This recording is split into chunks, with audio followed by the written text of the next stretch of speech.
News Now on Fox 61, Connecticut's news station. We begin with breaking news. Good evening and thanks for joining us. I'm Carmen Chow. Tonight, a tornado touching down in Chaplin. Take a look at this. This is the storm as it was passing in Chaplin. Caden sending us this video, and you can see that rotation in the sky as the storm passed through. Now we have live team coverage tonight. Jake Garcia in Chaplin taking a look at the damage, but we begin with a look at the forecast with Sam Sampiri. Sam, is this round of severe weather over for the rest of the weekend? Yes, I have great news for everyone. The worst is over. Radar is showing that the last of the rain now has moved off to our east. And basically, I want to go back about 6 hours. There's that tornado, that little tornado warning we had. It came in about 7:15, and it was extended until about 8:15. And yes, we were really concerned, and we have some damage reports that are now starting to come in more and more as we speak here. Zooming in, and there is that tornado report, and it was basically in Storrs, a video of a funnel cloud over Storrs, Connecticut. It was forwarded to the National Weather Service during the time when I was cutting in to talk about the tornado warning going into eastern Connecticut. So it's basically from a video. So, you know, sometimes what happens is the Weather Service will go to the site and look at the town and the damage during the day. And that usually happens the following day after these storms. Well, you could see that the front now has moved offshore, and look what's up to the north and west. Not much. It is going to be absolutely beautiful tonight, clearing out, lows in the low 60s, and a beautiful day tomorrow. Highs reaching the mid to upper 70s, and a delightful evening. No storms, no humidity, and I'll have more coming up and what you can expect for this upcoming week. Carmen? All right, Sam, thank you. Our team coverage continues tonight in Chaplin. Tonight, the National Weather Service confirmed a tornado touchdown this evening in the area. Fox 61's Jake Garcia is live now with a look at the damage. Jake, you drove through parts of Windham County. How's it looking out there? Well, Carmen, I can tell you that for the most part, we've seen just a lot of tree debris like the ones that you see behind me right now as people are passing through this area. We've seen a lot of tree debris scattered across the roads. We haven't seen really much in terms of damage when it comes to homes or power lines, but we know that's not the case for a lot of Connecticut as they are in the dark tonight as work is, to restore the power after these storms moving through. But you can just see the level of damage. As Sam was saying, that the National Weather Service not only taking into consideration the radar, the wind speeds, but they're also looking into this damage. So if you have damage near you, send it to us. We would love to see it. We could pass that along to the folks at the National Weather Service to help them get a better glimpse of what's happening. But you should also remember, we're getting reports of places in Sonia where there are power lines down across the street. So just remember, if you come across debris like this or power lines down, your best bet is just to turn around and report it so that they can get that fixed.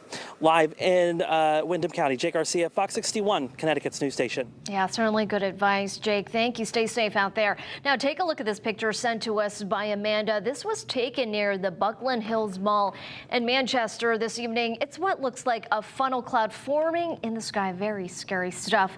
Now, parts of the state seeing a ton of rain tonight, especially in Hartford. Take a look.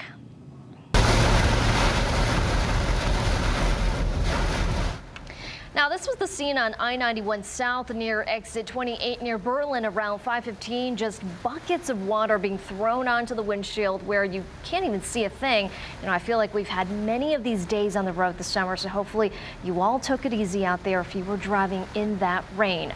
Now, new video tonight into the newsroom showing just how bad conditions were earlier today in the capital city. The rain coming down very hard, making it very tough to drive. And soon after, cars got stuck in high water on Whitehead Highway on the I-91 ramp near Pulaski Circle. Some cars having to back up to find a detour. Police eventually shut down the ramp so crews could drain the water. Now remember, whenever severe weather happens in our state, turn to the Fox 61 News app for all your weather needs. Download the app for your smartphone, track live radar conditions, share your photos and videos with us, and check the 7-day forecast anytime to plan out your week. Tonight in Bethlehem, officials responded to the town beach at Longmeadow Pond for a possible drowning. Multiple agencies responded as bystanders pulled the victim out of the water. The victim was 85 years old and had no pulse and was unresponsive when crews arrived. Now, once they arrived at the hospital, the victim got their pulse back. Their current condition is unknown at this time. To West Haven now, where a fire rips through a home on Ocean Avenue. You can see the home is a total loss. No word yet on what caused the fire. Connecticut's news station has a call out to the fire department, and we'll keep you updated as soon as we learn more. Also new at 10, a fire broke out at a maintenance building on the Sharon Country Club property this morning. It happened on Gulf Drive. The fire broke out around 7:30. Officials say no one was in the building at the time of the fire and no injuries were reported. One of the holes on the course's driving range was closed while fire crews worked to put out the fire. The country club is still open for golfers. An investigation into the cause is ongoing. One person is dead after a head-on crash in Woodbury. State police say a 56-year-old man was traveling south on Route 6 around 10 o'clock this morning when a car on the opposite side crossed the double yellow line and hit him head-on. He was killed in the crash, his passenger suffering serious injuries and is at Waterbury Hospital. The driver that hit them identified tonight as a 24-year-old man from Ansonia. His injuries are described as non-life-threatening. An investigation is ongoing. New at 10, a contractor has serious injuries after he fell 3 stories while working in Waterbury. Police say it happened on Chestnut Avenue around 11:45 this morning. They say the victim, a 31-year-old male contractor, fell while working on the roof. He was transported to Waterbury Hospital. His condition is not known at this time. New tonight, police in Ansonia are working to track down a little girl. Take a good look at your screen there. 2-year-old Mercy Rodriguez is missing. Police believe the girl was with her mother, Asher Gorham, who is in violation of her court order. The little girl and her mom are last known to be in Norwalk. Anyone with information is asked to call police. Happening tomorrow, the Hartford Police Department saying they will have a heavy presence at the Xfinity Theater because of a planned protest. Jason Aldean is coming back to Hartford after his concert earlier this month had to be cut short because the singer fell ill. Right now, Aldean is facing criticism after the release of his music video to his song, Try That in a Small Town. Some saying the video has racist undertones. Aldean has denied those references. It's a story you'll only see on Fox 61, a small town controversy that's quite literally set in stone. Homeowners in Seymour say a resurgence of controlled explosions at a nearby rock quarry are damaging their properties. Fox 61's Matt Karen talked to residents and got answers from town officials and the company. Well, behind me is the Haynes Quarry in Seymour. It's one of 5 quarries that they own across the state. They've been family owned and operated for 50 years, sourcing and selling aggregate rock. But it's how they get that rock out of the ground that's causing a little bit of controversy. Residents in Seymour call it the summer of blasting.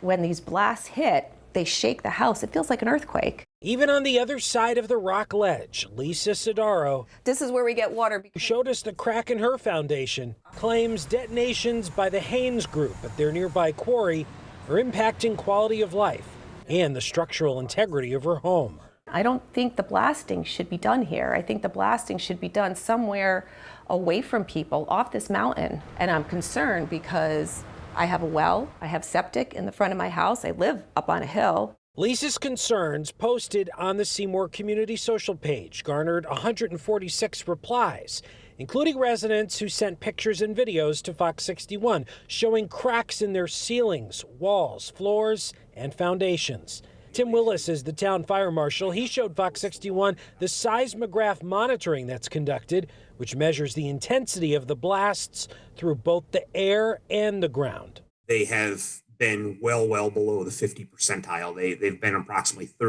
20 to 30% of what they are allowed to. Can you have damage under that? I'm sure you can. I mean, I'm not a structural engineer. That is not my forte.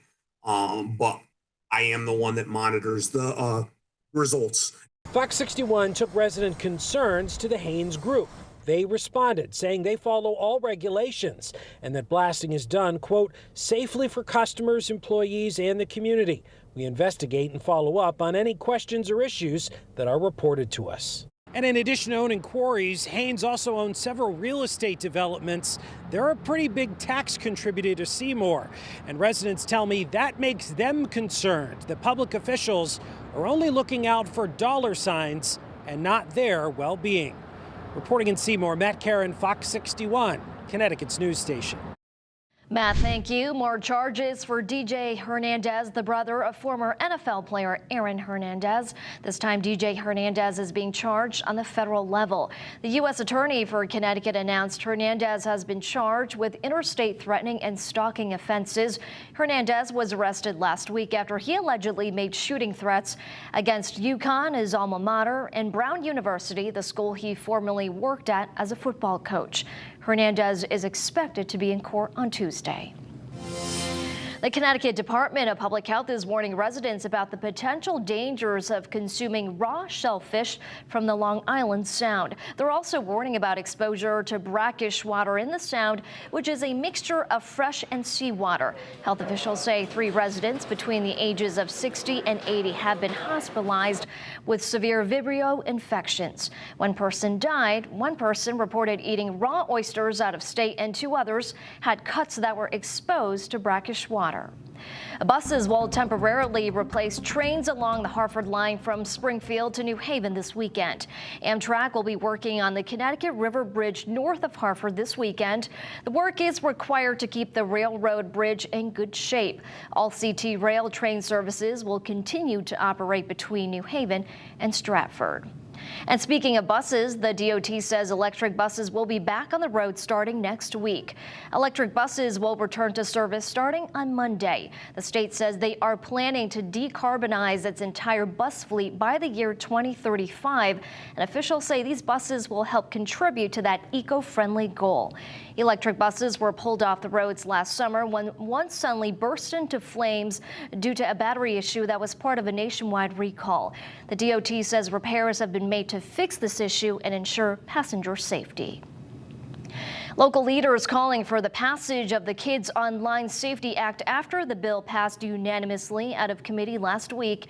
It looks to empower young people and parents with the tools and safeguards they need to protect themselves online and would hold big tech accountable for harms to kids. Officials saying this bill is necessary to keep everyone safe. Our children and our families need our help, and the status quo is not sustainable. And we know that. And every single day, it's the wild, wild west out there for our kids. Senator Richard Blumenthal introduced the legislation in 2022. It now heads to the Senate floor. This week, police across the state and even other parts of the country are making an effort to connect with the communities they serve.